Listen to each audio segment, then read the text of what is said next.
Hello, today we're going to be talking about gluten sensitivity. Sitting with me is Dr. Tom O'Brien, expert in celiac and non-celiac gluten sensitivity, an international speaker, and a faculty member at the Institute for Functional Medicine. Welcome, Dr. Tom. Thank you, Andrew. It's a really pleasure to be with you. Let's get right into it. Gluten sensitivity is seemingly this emerging new phenomenon. Some people call it a health fad. A lot of people think it's pretty crazy because it's like, hey, we've been eating bread for 10,000 years. You know, this sustaining many portions of the human race. How can this be bad for us? There's no question that wheat has saved millions and millions of lives. Let's just start right there. There's no question. If there's starvation in an African country, we ship boatloads of wheat over there and we save their lives. They've got something to eat. The problem is the long-term complications of eating this grain, that no human on the planet has the digestive enzymes to break down this grain completely. We can get some calories from it so we can survive and we can thrive to some degree. But think of proteins like a pearl necklace. Hydrochloric acid's made in your stomach, and that undoes the clasp of the pearl necklace. Now you've got a string of pearls. The job of our digestive enzymes is to act like scissors to cut off each pearl of the pearl necklace, and each pearl, the tiny little pearl, goes right through the walls of the intestines into the bloodstream. That's how we absorb our nutrients. Those pearls are called amino acids. And then your body takes those amino acids and makes them into new combinations to make new bone tissue, new muscle tissue, new brain cells. That's where we get the raw materials to make new cells, is from the amino acids. The problem with the gluten proteins of wheat, rye, and barley is that no human can cut off, we just don't have the scissors to cut off each pearl of the pearl necklace. The best we can do is cut it into clumps of pearls, like a 33 pearl clump, it's called alpha-gliadin, a 17 pearl clump, an 11 pearl clump, all these different size clumps of pearls. Those clumps of pearls cause an inflammation response of the immune system in the gut. And it's that inflammation then will cause what's called intestinal permeability, or the slang term is the leaky gut.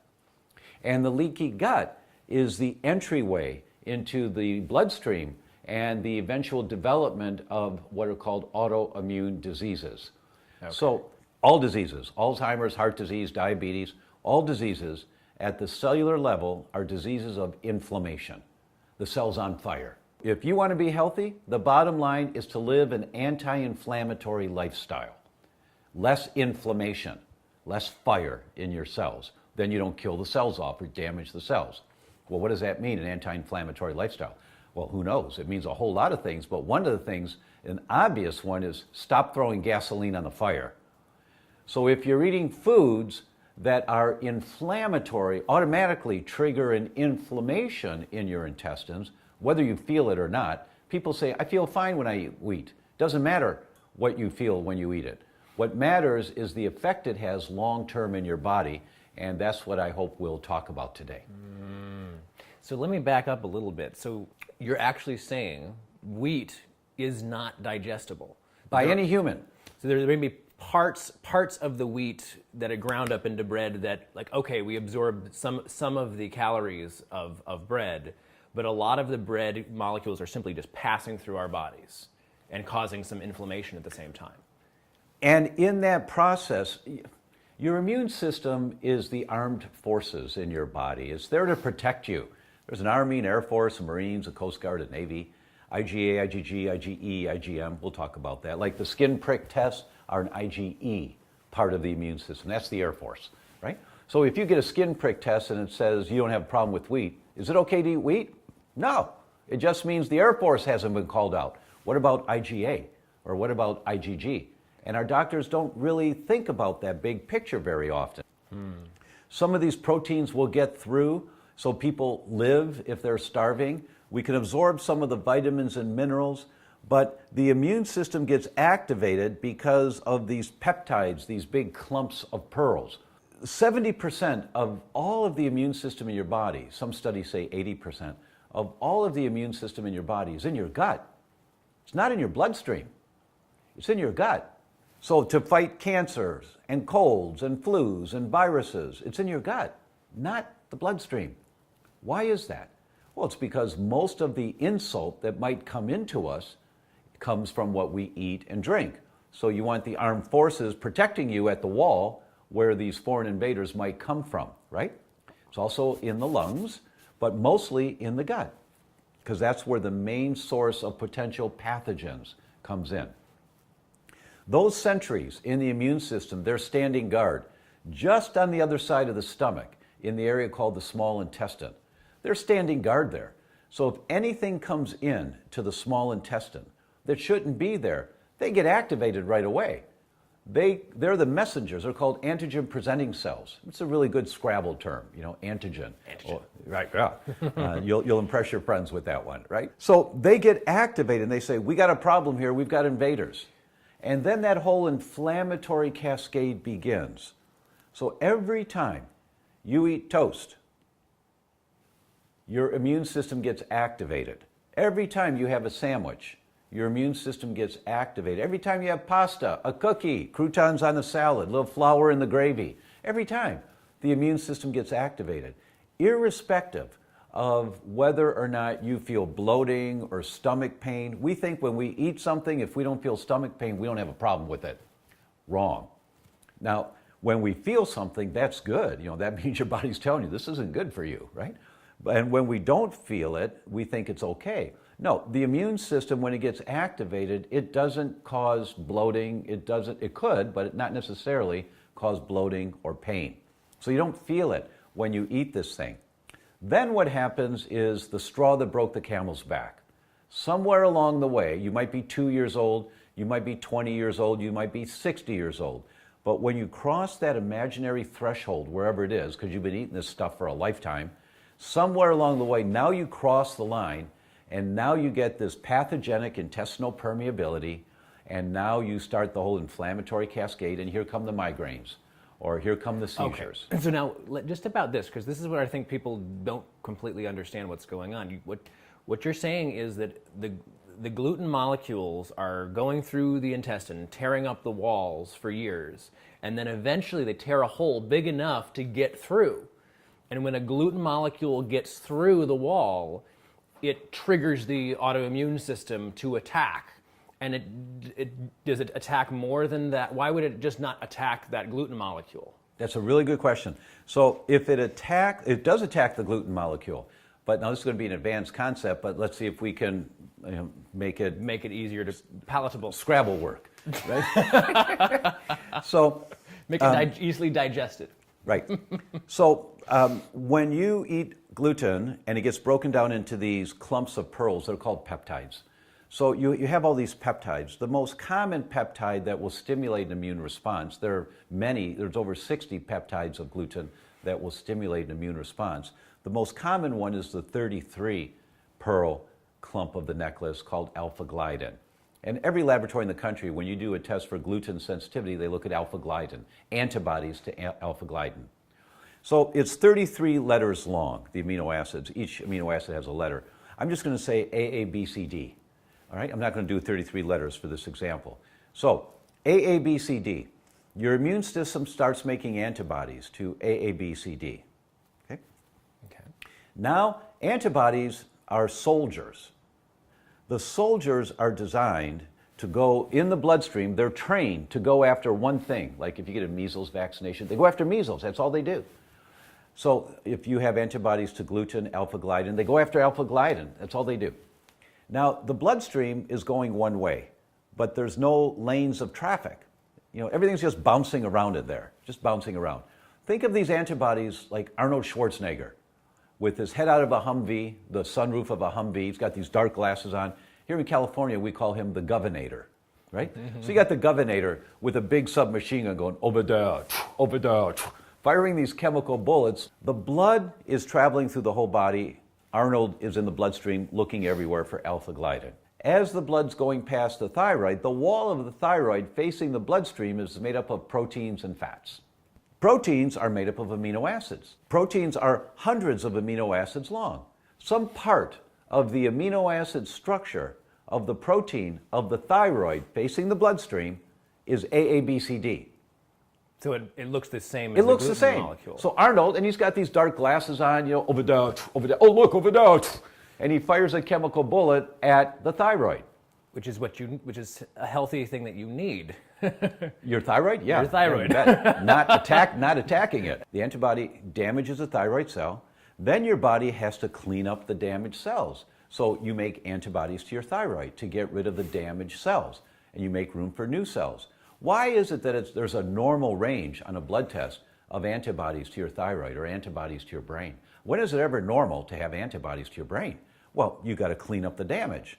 So and we have damage every day to our bodies. You build new bodies, right? That's right. So you've got antibodies to your thyroid, normal reference range. But when Arnold's in there firing chemical bullets, you get elevated levels of antibodies to your thyroid, more than just to clean up the damage.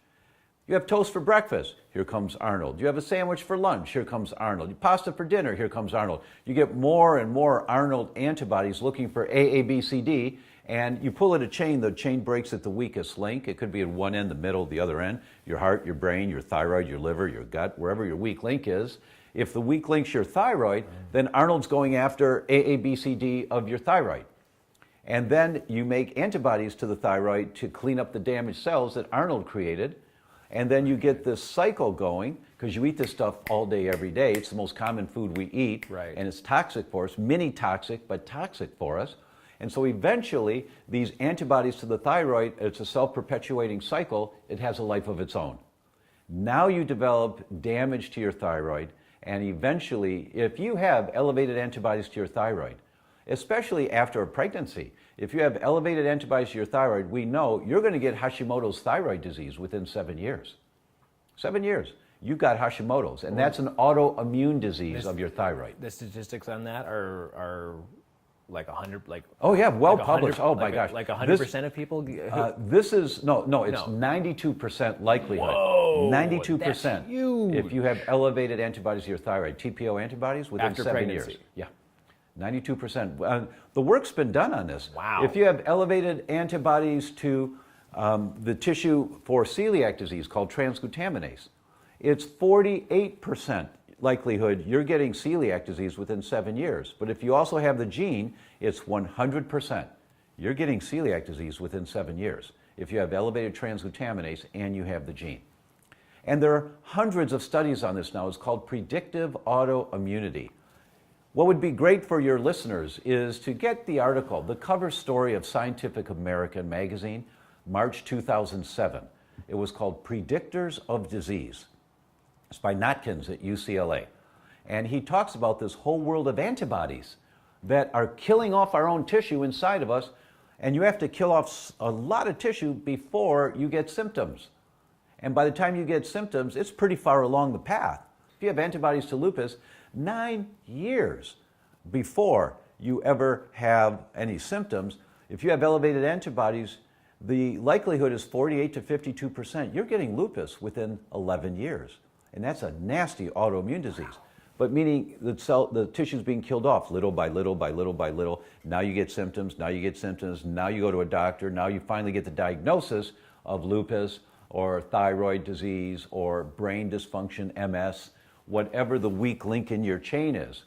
And it just happens that gluten is the most common gasoline on the fire. There are many types of fueling the fire. There's kerosene, gasoline, turpentine, all these different ways that foods, if you're sensitive to it, toxic chemicals, GMO foods, there are many different components that can cause inflammation in your gut that opens the gateway into the development of these autoimmune diseases. Gluten just happens to be the most common one. Ah.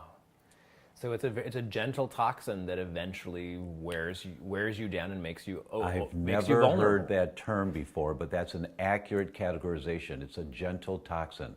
The gentle toxin dilemma. That's really a great concept. Sort of lulls you to sleep and exposes you overnight to a Wow, whole world that's of diseases. brilliant, Andrew. That's exactly what it is. I've never heard it spoken that way. The gentle toxin dilemma lulls you to sleep. Yeah. And all of a sudden you wake up and you've got Hashimoto's thyroid disease, or you've got MS, or you've got seizures, or you've got Alzheimer's. Nobody gets Alzheimer's in their 70s. You get Alzheimer's in your 20s or 30s. It just takes decades of killing off your brain cells. Scientists know this. It takes decades of killing off your brain cells before there's so much damage, it's obvious. Now, there's a rumor going around that, oh, it's the GMO wheat. It's because the wheat has more gluten. It's 50% more gluten. Or it's the pesticides on our wheat. This wheat gets sprayed 10 times to keep the bugs from eating it. So it's the pesticides that are creating this gluten sensitivity scare. Yes and no, both. The wheat in the U.S. today is not GMO wheat. It's hybridized wheat. It's not GMO. Soon the GMO wheat will be here. However, most, if not all, I don't know the statistics, but I know it's most, if not all, of the wheat today is sprayed with the GMO chemical compound glyphosate. It's sprayed 2 weeks before they harvest. Why do they do that? Kills the plant.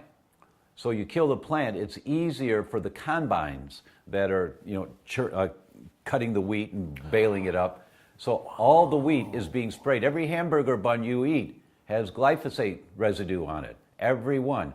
And that stuff is toxic.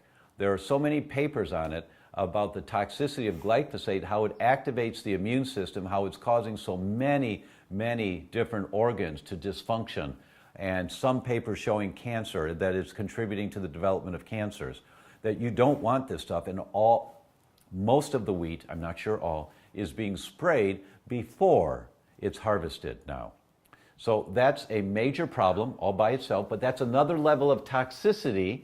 That's not the discussion about the toxicity of the protein of the grain. So even if you're getting organic wheat, it does not remove from you the problems of this gentle toxin that wears your body They just down. published a paper 2 months ago at Harvard. This is such a great paper. And they looked at 4 different strains of wheat, 2 modern hybrid strains of wheat and 2 ancient strains of wheat. These are for those people out there who say that, oh, you can eat the old strains of wheat. No, you can't. So they looked at all 4 strains of wheat, and they looked at people with celiac disease. That's when you have the sensitivity to wheat that's chewing up your gut. The weak link in your chain is the gut. Celiac disease. Non-celiac gluten sensitivity, that means when you have a problem with gluten, but it's not likely affecting your gut, it's affecting your brain or your thyroid or somewhere else in your body. And then controls, people that did not have a problem with wheat at all. So they looked at all 3 groups, 4 different types of wheat. What did they find?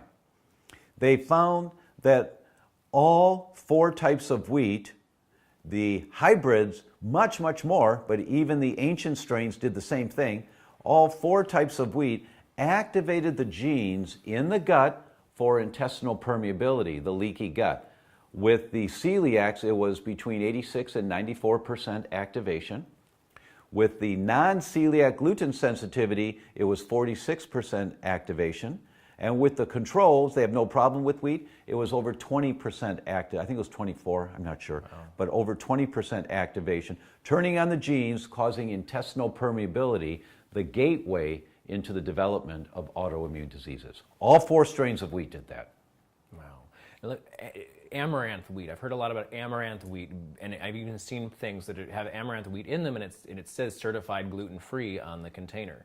Is amaranth some other kind of wheat that doesn't have gluten? Amaranth is a grain that is not in the wheat family. It's incorrect to say amaranth wheat. It's not wheat. It's not wheat. It's amaranth. Okay. And quinoa. In general, those are really good grains, but here's a topic that I don't think you knew that I was going to bring up, but I'll bring up now. All right. They did a paper, they looked at 14 different cultivars of quinoa, meaning different strains of quinoa, that farmers wanted to start growing quinoa in the U.S. 20 years ago, I don't know when, and so they got the seeds from over in Peru and Bolivia and wherever quinoa is native, and they brought them over here, and they had to hybridize them a little bit so they would grow in this area. So they looked at 14 different cultivars of quinoa. Is there any toxic gluten in them? Well, no, it's not wheat. But wait a minute, they're hybridized. So how did they hybridize them? Yeah, what are they hybrid with? Exactly. So what they found was that 4 of the cultivars of the 14 had toxic levels of gluten in them, 2 of them really high levels. So 2 cultivars of quinoa had high levels of toxic wheat in them, the toxic wheat peptides, because it's been hybridized. What does that mean? Let's now take another study that just came out recently from the FDA. 3 scientists at the FDA published a study. They looked at 470 different gluten-free foods. They looked at one group, they broke it into 2 groups. One group was labeled gluten-free. I didn't know there were 470 gluten-free foods available on the market. Just walk through Whole Foods, walk up and down the aisles, and you'll see, there's a lot. It's over $3.5 billion industry now of the gluten-free foods. So they looked at 470 gluten-free foods divided into 2 categories. One category was labeled gluten-free, like rice or like crackers that say gluten-free crackers, or chips for dipping they say gluten-free, labeled gluten-free.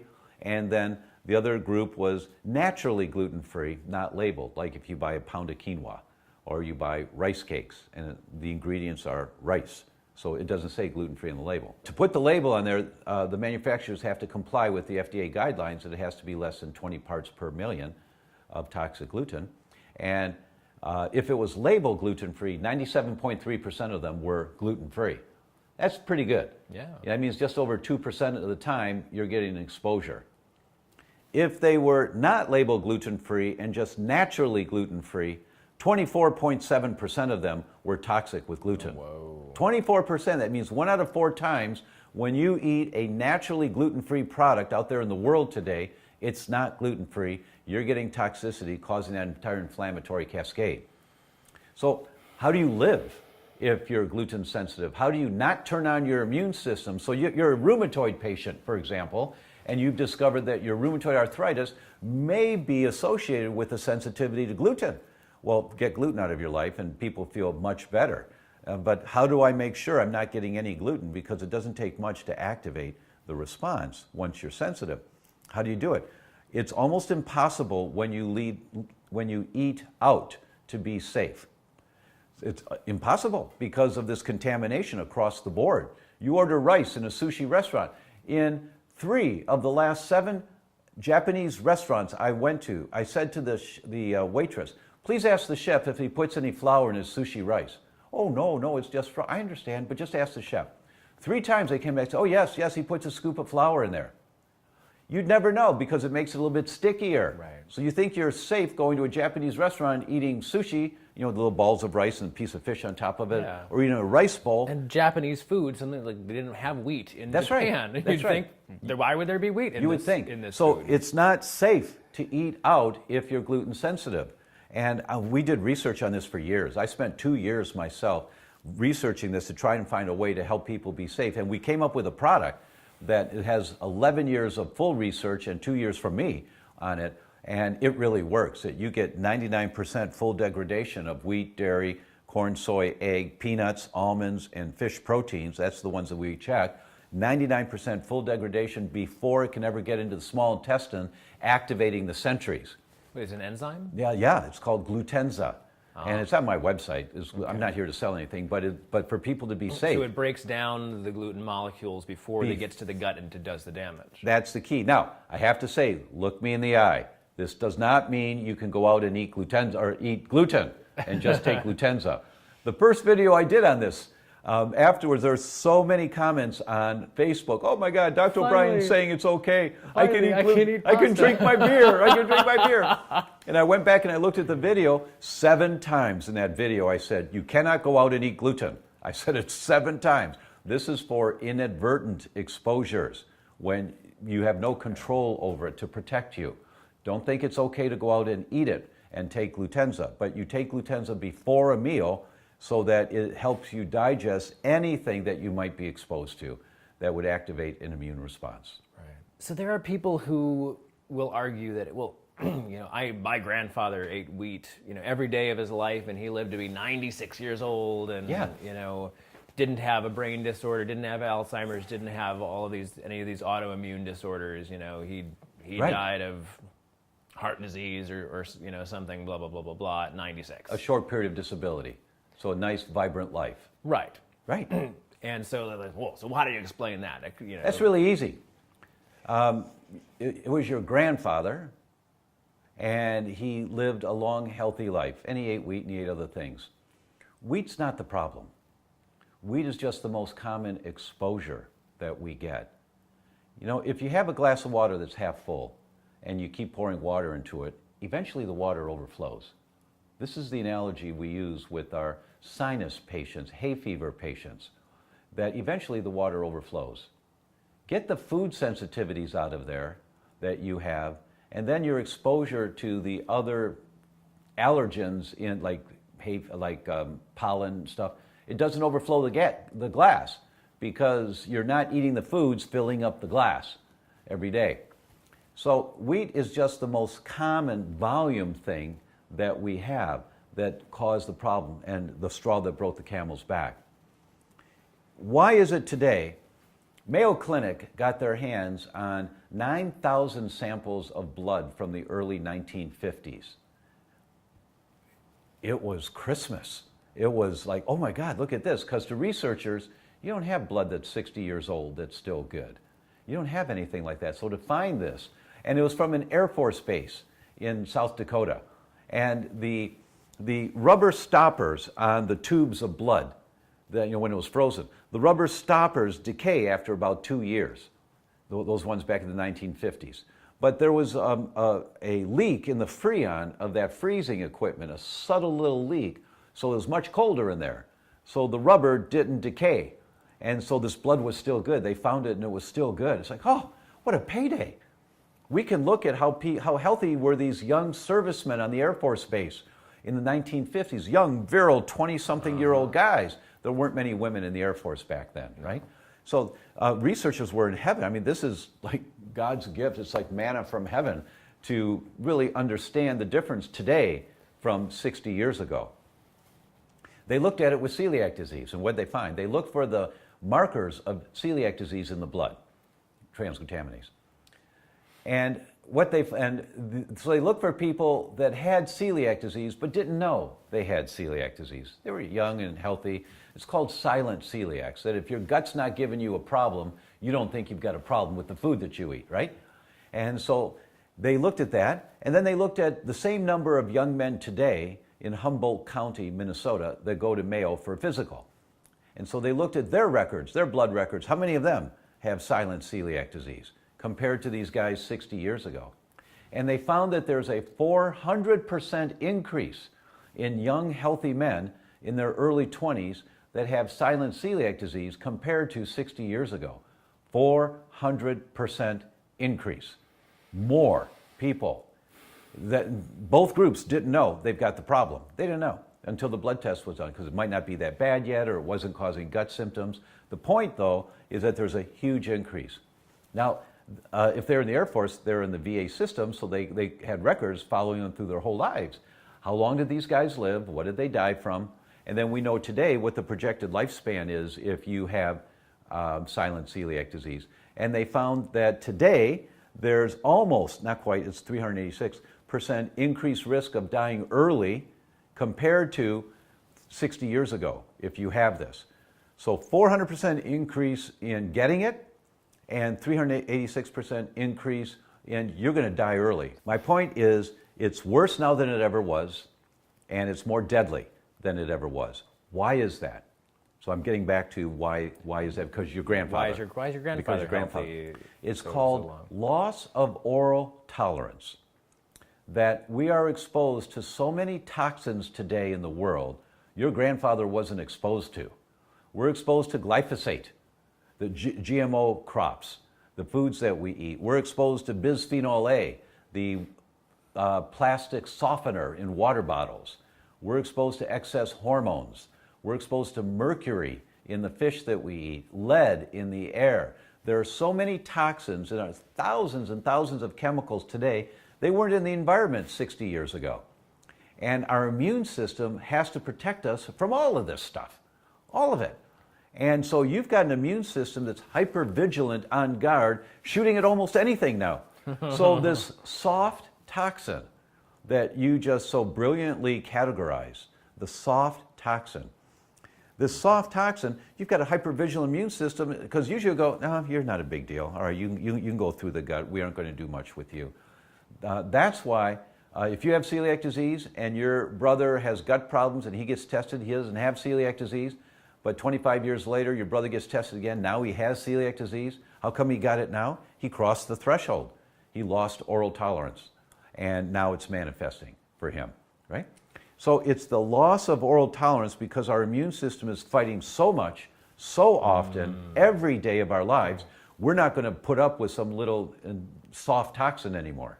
This is really about the industrial food process and how many toxins are in our industrial way of life. And the industrial way of life, including the food, the water, the air that we breathe. Just wait till you start hearing about Fukushima radiation and that's a whole nother world that we're about to have to deal with. And it's being buried right now. The information's being buried. It's hard to pull, but it'll come out real soon. I mean, it's a huge problem. That's a whole other category that's going to be really difficult for humans to deal with. But it's the loss of oral tolerance because of the extreme volume of toxins we're being exposed to right now. That's why your grandfather didn't have to deal with all this. So his immune system say, all right, you're an irritant, but you're not that big an irritant. All right, you can go by. Yeah, okay, you can go by. That's the first thing I would answer in terms of. And then the other one is people often say, but it's in the Bible. It's in the Bible. Wheat's the staff of life. And my response to that is... Ezekiel tells you what you're supposed to eat. Right, and it's all these old grains. Right. And my response to that is, with all due respect, no one on the planet is eating the bread that Jesus Christ ate.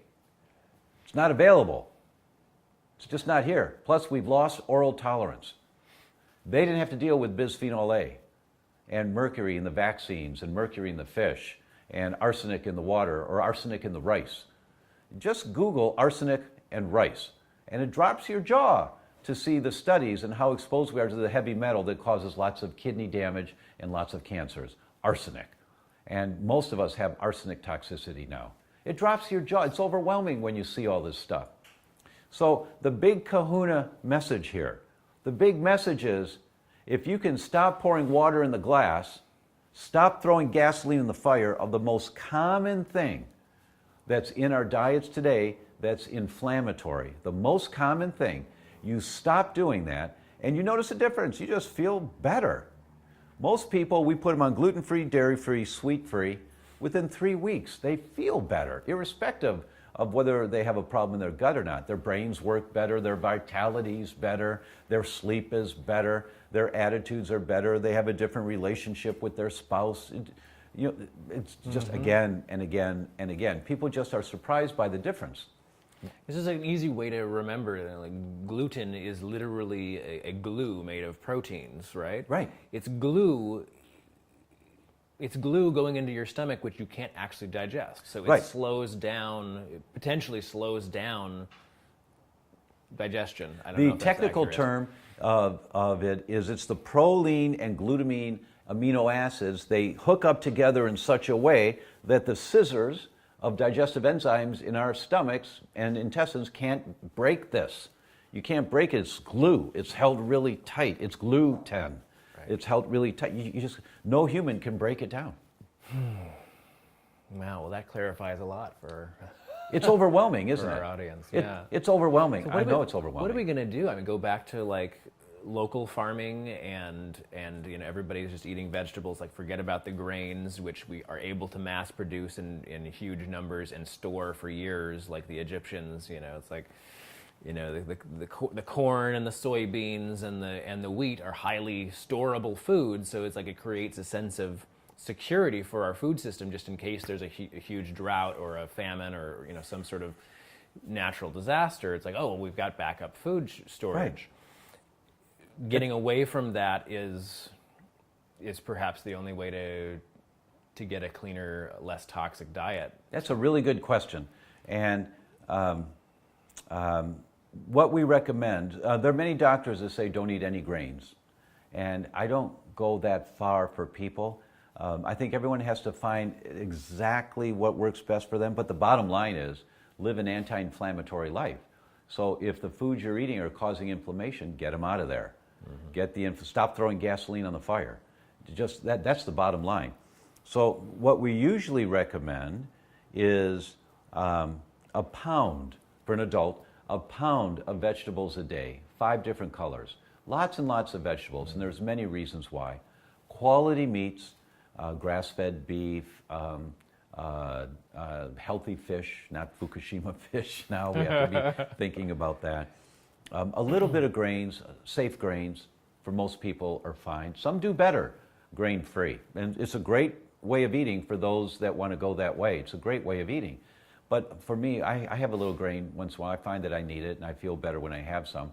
There was a study produced in Sweden. Sweden has socialized medicine. They've got records on everybody. And they've got records on 40, 50 million people, right? Every child at birth, they poke the baby's finger and get a drop of blood, and they put it on a card. Dry the card, and then they save it. They've got 50 million cards. Everybody. That's socialized medicine. They took people currently diagnosed with schizophrenia. They went back and they looked at the cards at birth for those people. And they looked on that drop of blood for Arnold, the antibodies to gliadin, the gluten, the 33 amino acid peptide of gluten. Babies don't make antibodies at birth. So the only antibodies that would be in the baby's blood are mom's antibodies. Mm-hmm. Now mom starts sending antibodies down into the baby in the 8th month of pregnancy. That's when it starts. And it's this beautiful system because mom is saying, okay, baby, here's some antibodies to cats. We have cats at home. They're nice cats. Don't freak out. Here's some antibodies so you can say, oh, okay, that's fine. Or we live in the woods and the leaves fall and decay. There's mold in the air. Here's some antibodies to the mold around our house.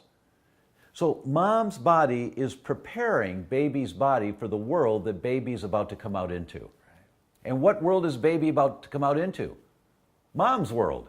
So it's a beautiful, we wouldn't be here if we didn't have that system, right? So they looked at the antibodies at birth to gluten in baby's blood, which came from mom. Those babies in the top 10% of antibodies to gluten had a 70% increased likelihood of developing schizophrenia 30 or 40 years later.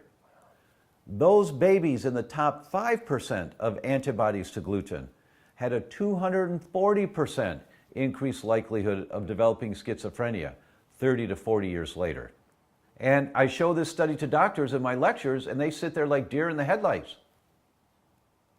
They've never seen that before. Well, no one thought to look. No one thought to look. Exactly. No one thought to look. Now, what's the mechanism? Nobody knows.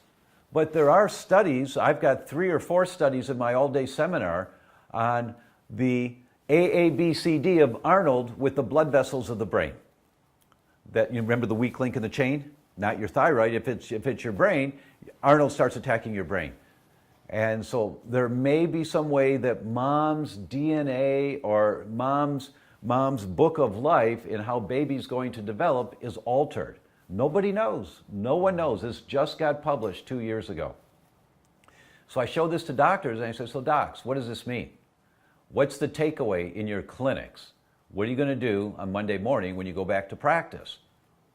And they're like deer in the head. They just, here's what you do. Every woman of childbearing age gets checked just to see, do you have a sensitivity to gluten? Do you have elevated antibodies to alpha-gliadin right now?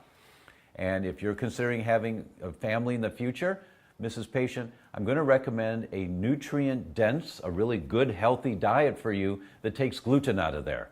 Let's just be safe, especially if there's a family history of mental disorders in the family, schizophrenia, depression, anxiety, Alzheimer's, Parkinson's, any brain problems in the family history. You get gluten out of there before you get pregnant. And this goes for the guys also, because guys' DNA has just as much of an impact. Babies born to celiac mothers weigh 222 grams less than the average weight of a newborn baby. That's a lot. Wow. Babies born of celiac fathers weigh 266 grams less. So guys, you need to be checked also if you are of childbearing age and you want to have children in the future. Just check. just check for this most common food sensitivity of them all. We have lots of research articles available, lots of articles on how do you do the right testing. All that type of thing is on my website, thedr.com, thedoctor.com, spelled DR. And people can go there. All that stuff is free. You can download a lot of stuff. For those that really want to know, I interviewed 29 of the world's experts on gluten sensitivity and celiac disease. 29. I went to Oxford, England to interview the godfather of all celiac diagnosis, Professor Michael Marsh at Oxford. I interviewed Professor Yehuda Schoenfeld from Tel Aviv University, the godfather of predictive autoimmunity. Remember, I talked about the Scientific American article. This is the man. 27 of his PhD students that studied under him now chair departments of immunology in hospitals and medical schools around the world. He is the godfather of all of how do you find this autoimmune thing early. 27 or 29 different experts. Professor Lauren Cordain, the godfather of the paleo movement, who's been talking about paleo for 30 years. I interviewed him. So all of these interviews, asking these questions like you and I are doing, and I read their studies, so I know the questions to ask. I know the questions, and I ask the questions in such a way to get the answer so that the audience goes, wow, I didn't know that. And so I'd say, Professor, did you just say yes? Does that mean yes? Do you hear that, everyone? Here we have the godfather of all paleo talking to you how sometimes paleo may not be the best thing to do, or whatever the message was. And that's called the Gluten Summit. And we've had 200,000 people look at this thing. It's available now at theglutensummit.com. And I think everyone should take the time. It's 29 hours, right? So you listen to it when you're driving, you listen to it when you're cooking dinner, you do an OMG, what? And then you rewind to listen to it again. Wow. And your husband comes home for dinner and you say, honey, guess what I just learned? Listen to this. And you just play that. And here's Professor Aristo Vojdani, talking about the right testing. Honey, this is why the test we did for our son said there was no problem, but we always see when he eats wheat, he's more volatile. Here it explained the test wasn't the right test to do. That you learn that type of information in the Gluten Summit. It's really hands-on. So I think everyone should listen to the Gluten Summit at theglutensummit.com. You can go to my website, thedoctor.com, and you can get all kinds of articles and stuff. Are you not worried about the wheat farming industry like hiring hitmen to come and get you for spreading this data? I mean, they must be standing to lose a ridiculous amount of money if people get wise and decide that they don't want to take the risk. The British Medical Journal published a paper, it was about 4 or 5 years ago, I think, A Patient's Perspective. And this was written up by a patient, and they published it. And then the doctor that he saw published a comment afterwards, kudos to the patient. And this was a patient who couldn't work. He was a PhD in biochemistry. He couldn't work anymore because he was so sick.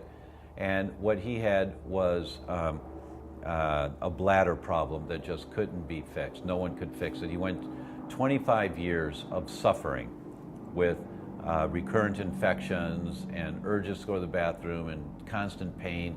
Got so bad that he couldn't work at all. And he went to the very best in the world for a diagnosis, and no one could figure it out as to why he had what he had.